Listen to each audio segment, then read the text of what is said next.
Assalamu alaikum. Ramadan Kareem, ladies and gentlemen. Breaking news হলো যে একটি ষড়যন্ত্রের মৃত্যু বা অপমৃত্যু 24/7 বাংলাদেশ নিয়ে ষড়যন্ত্র। আওয়ামী লীগের যারা আছেন তারা ভারতের ষড়যন্ত্র, বাংলাদেশের জঙ্গিবাদী এবং মাইনরিটি নির্যাতনের উর্বর ভূমি বলে প্রচার বা প্রতিষ্ঠা করার ষড়যন্ত্রে লিপ্ত বর্তমান এই সরকার, মানে আপনার আওয়ামী লীগ সরকার, বিগত আওয়ামী লীগ সরকারের লোকরা আছেন। দেশদ্রোহিতার চরম মাত্রা, 18 কোটি মানুষকে জিম্মি করে মুসলমানদেরকে জঙ্গি বানানোর প্রক্রিয়ায় আগেও চালাচ্ছিল, তারা এখনো আছে এবং ভারতীয় সেই প্রপাগান্ডায় যুক্ত Awami League by giving money or everything তারা চেষ্টা করেছে এবং conspiracy against Bangladesh 24 running 24/7 around the clock, ladies and gentlemen. This is unbelievable, right? গতকালকে একটা ষড়যন্ত্রের মৃত্যু হয়েছে, slapped on the face directly. Let me tell you what is that. গতকালকে আপনারা জানেন যে এই মুহূর্তে দুটো ইস্যু, প্রত্যেকটা ইস্যু শেষ, মানে একের পর এক ইস্যু যাচ্ছে। জাতিসংঘ ভ্যানিশ করে দিয়েছে অনেকগুলাকে, ডিসমান্টল করে দিয়েছে অনেকগুলাকে। নতুন হচ্ছে কি মাইনরিটি নির্যাতন, তুলসী গাবার্ডের সেই মন্তব্যের পরে এবং এবং টেরোরিজম, অর্থাৎ ইসলামিক টেরোরিজম, খালিফেট, সকল ফলস ফ্ল্যাগ অপারেশন যেগুলা বাংলাদেশে তারা করার চেষ্টা করে যাচ্ছে প্রতিদিন। Let me tell you what happening right now. So Tulsi Gabbard, আমি বলছিলাম আমার লাইভে, ইউটিউব লাইভে, যে তুলসী গাবার্ড যে বক্তব্য দিয়েছেন এটা she didn't take it seriously at all. If so, এটা যদি উনি করতেন তাহলে আমরা তার টুইটারে, বাংলাতে বলি, তার টুইটারে এটা শেয়ার দিতেন, এটাকে আবার প্রসার করতেন। I checked out, nothing. অর্থাৎ ভদ্রমহিলা শুধু এখানেই বলে গেছে, আর কোথাও বলে নাই। অর্থাৎ ভারতীয় প্রপাগান্ডায় বলার জন্য বলা, ম্যানিপুলেটেড, মিসইনফর্মড।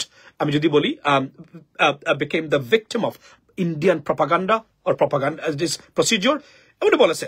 গতকালকে স্টেট ডিপার্টমেন্ট কি বলেছে, আপনার এই গতকালকের স্টেট ডিপার্টমেন্টের spokesperson, not Matthew Miller anymore, she is under president Trump.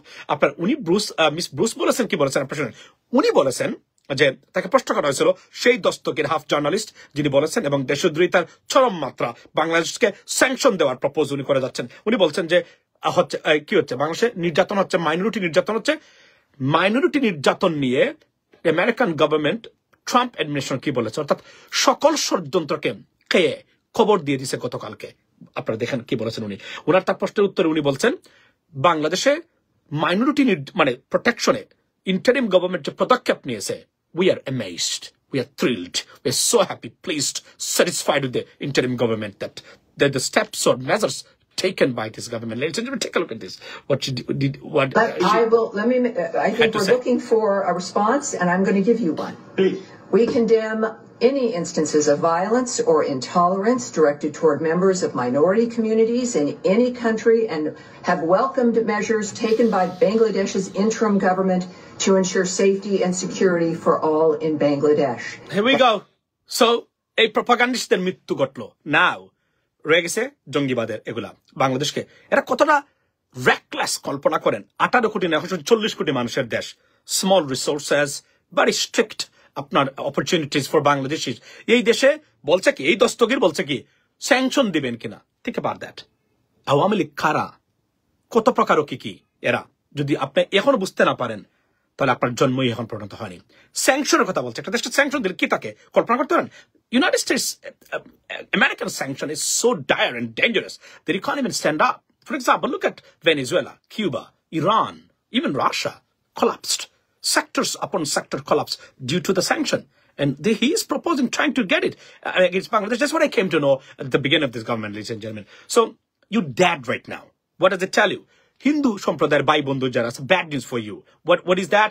Is that যে আপনারা যারা আমেরিকাতে অ্যাসাইলামের জন্য বসে আছেন, আমরা মাইনরিটি নির্যাতন হচ্ছে, তুলসী গাবার্ড এটা বলেছেন, আমরা বিপদগ্রস্ত বাংলাদেশও, it's over for you, it's gone. এটা now fact. And state department Bangladesh নিয়ে যা তথ্য দিবে, এটাই ফ্যাক্ট, এটাই text book information, ladies and gentlemen. And that's what exactly happened yesterday. So it's over for you, right? এবং আরো একটা জিনিস ওভার, কোনটা ওভার?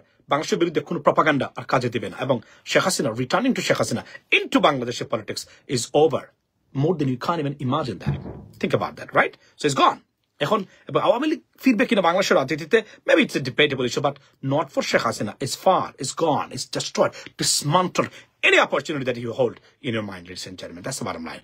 So আমি ধন্যবাদ দেই স্টেট ডিপার্টমেন্টকে, even Tulsi Gabbard. I'm saying that, I said that, I mean on my live YouTube live, that সে বলার জন্য উনি বলেছে যেহেতু উনি একজন হিন্দুতে ধর্মে বিশ্বাসী, কুচি করার জন্য বলে গেছে, শেয়ারও দেয় নাই, এই বিষয়ে একটা কথাও বলে নাই, but she's completely embarrassed and in trouble because of this statement, right?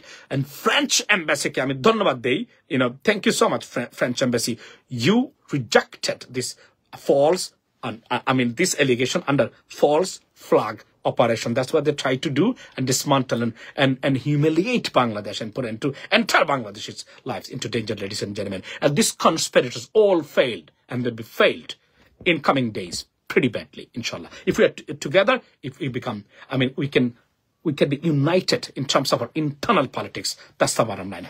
Have a good day and see you next time. Assalamu alaikum. And this is another death of Indians and Awami League's propaganda. That's the bottom line. এবং আপনারা দেখেন তো 9টা দেশের European দেশের ভিসার পরে Australia বলছে, you know what, for Bangladeshi people, we're coming back to Dhaka again, and we will issue your visas from Dhaka.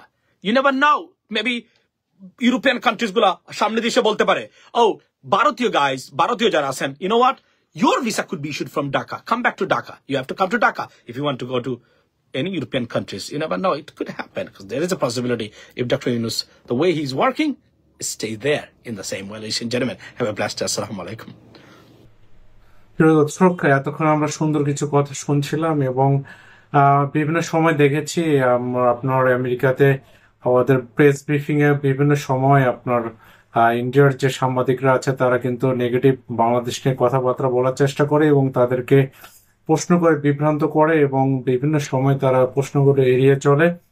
এবং এটা কিন্তু আমাদের প্রিভিয়াস গভর্নমেন্টের সময় কিন্তু বাংলাদেশের সাংবাদিকরা বিভিন্ন সময় এই প্রেস ব্রিফিং এ কথা বলেছে এবং দেশের মানুষ নির্যাতিত হচ্ছে বা দেশের মানুষ আপনার বিভিন্ন ভাবে কষ্টে আছে, এই বিষয়গুলো কিন্তু তাদের কাছে তুলে ধরার চেষ্টা করেছে এবং সেই সময় কিন্তু পজিটিভ রেসপন্সও করেছে আমেরিকান গভর্নমেন্ট। এবং পরবর্তী সময়ে এগুলো কিন্তু পরবর্তীতে প্রচুর নিউজ হয়েছে সোশ্যাল মিডিয়ায়, বিভিন্ন বড় বড় নিউজ পেপার গুলোতে। তো রিসেন্ট যে ঘটনাটা ঘটেছে অবশ্যই বাংলাদেশের জন্য একটি পজিটিভ দিক এবং এইসব দেশের জায়গা থেকে যেহেতু একটি খবর আসলে অবশ্যই এটি কিন্তু বাংলাদেশের জন্য পজিটিভ এবং বিশ্ব দরবারে বাংলাদেশের নাম অবশ্যই একটি পজিটিভ ফিডব্যাক নিয়ে আসবে। আর বাংলাদেশের মানুষ ভালো থাকুক, এই আশা ব্যক্ত করে আজকে এ পর্যন্তই। আল্লাহ হাফেজ।